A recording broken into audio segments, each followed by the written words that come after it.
What's up guys, Houndish here, and today we're jumping in with a content update for the week, and we're going to go into a bit more depth about some of the new content that's dropped in the game this reset. So, of course, the 10th anniversary event is now live. We'll touch on that as it does form part of the weekly update. Additionally though, there is a September patch dropping today. It probably won't be the only one that we'll get this month, but it's one carrying a handful of fixes and changes, including adjustments to hunters. So we'll round up what we know about that, but additionally, it is the final week of Iron Banner, or the final 2 weeks of Iron Banner for this episode. So we'll talk about some of the rewards not to miss out on there, and the final upgrade for the Choir of One with the Onslaught Catalyst, the conclusion of the main steps for this season's story, prep ahead of the next episode, as well as featured rewards and a handful of updates from Bungie this week. So, as always guys, I hope you find this one useful. If you do, a rating below really helps us on the channel, but without further delay, let's get into it. And so something that happened ahead of the weekly reset, of course, was the drop of the 10th anniversary event for Destiny 2. So, following the blog posts yesterday from Bungie where they revealed quite a bit of information about their future goals for the game, the Frontiers era, I suppose, and a handful of expansions that they'll be dropping in 2025,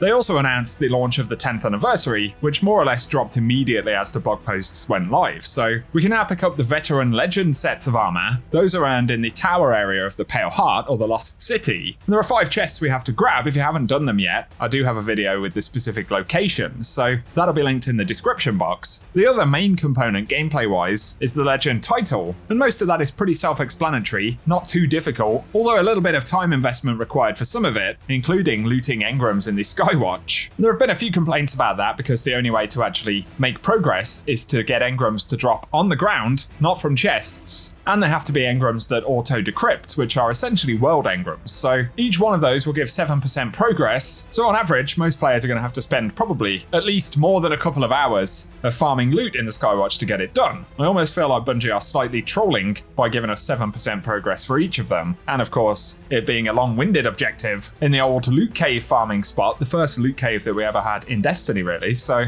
I guess there's some nostalgia there, but prepare for a little bit of a grind in order to get those Skywatch engrams. Those are really the 2 main components of the anniversary event outside of the announcement of Icebreaker, which Bungie have kind of connected to the 10th anniversary, but that will indeed be the weapon for the dungeon that we'll get during episode 2, so probably a dungeon that we'll access next month in October. Either way, give us your experiences with the 10th anniversary content thus far, and good luck on the grind for those engrams if that's what you're working on. Up next though, Destiny is getting an update this week, and this will be at the same time as the weekly reset. Bungie have previewed some of the changes there. The first handful of fixes are for the Encore Exotic Mission, and if you're still running that regularly, you'll probably appreciate these, as they fixed an issue where Encore wouldn't appear as an option in Fireteam Finder, so that might make life a little bit easier for folks who want to work on Choir of One. They also fixed an issue where progression could be blocked in the final boss encounter if the player had to repeat the left or right capture ring, and an issue where depositing a connection module too early during a certain section of the mission could trigger a team wipe, so that's a good set of fixes to have for Encore. And otherwise, if you're working on completing the Grandmaster Nightfalls for Conqueror, Bungie are going to be fixing an issue that's blocking progress to complete all 9 of the GMs, so that will also drop in the update this week. And otherwise, we've got changes for Hunters, and for Smoke Bombs, Bungie are dropping the time that the Smoke Bomb projectile lingers in the world, which will go from 10 seconds to 3.5 seconds, and they're also reducing the player movement speed penalty imparted by the smoke by 25%. So they're going to be less obnoxious in PvP. Then for Threaded Spectre, they're increasing detonation damage versus combatants by 33%, and for Swarm Grenade, the submunitions will be easier to shoot, and they'll chain detonate nearby submunitions when we destroy them. So again, that's really a PvP focused change, but these will affect all of the content in the game, so we'll see how it plays out. Otherwise, for the Threaded Spectre aspect, they're increasing the cooldown duration of Marksman Dodge and Gambler's Dodge when it's equipped. They're also removing the dodge cooldown penalty after creating clones, and if the clone's destroyed by attacks, it no longer spawns threadlings. But additionally, they've increased the amount of time the clone will distract nearby combatants before exploding, so they're offsetting some of the changes for PvE at least. And again, for Swarm Grenade, they're increasing the base cooldown duration by 15%,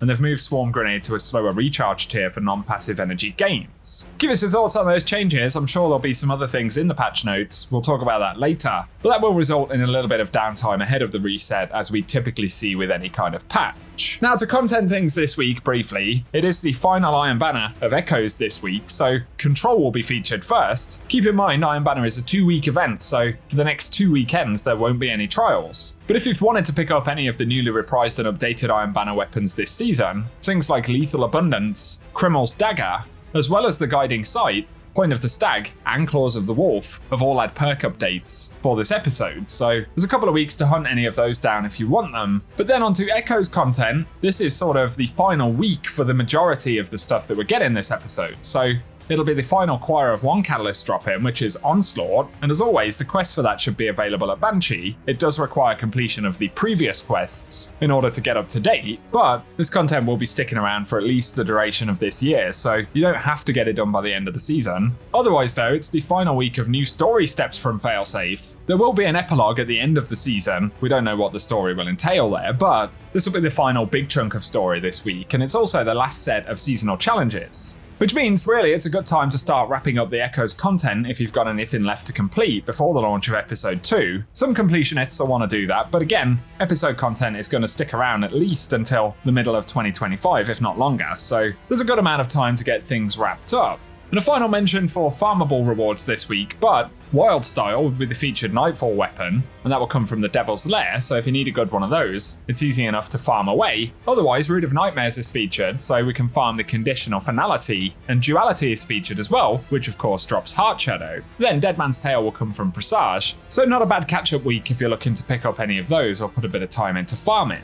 For today though guys, that is everything we have to round up for this video. So as always, I hope it's been useful, and if it has, a rating down below really does help us on the channel. Feel free as well to get subscribed so that I can keep you posted with more Destiny content, including any patch notes or important bits that might happen with the reset today. Otherwise though, thanks for tuning in, and I hope you guys have an awesome day.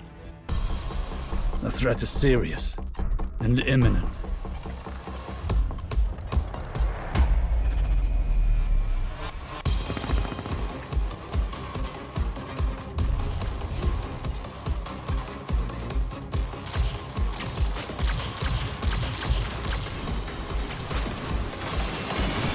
The conductor seeks to assimilate all of Sol under her command.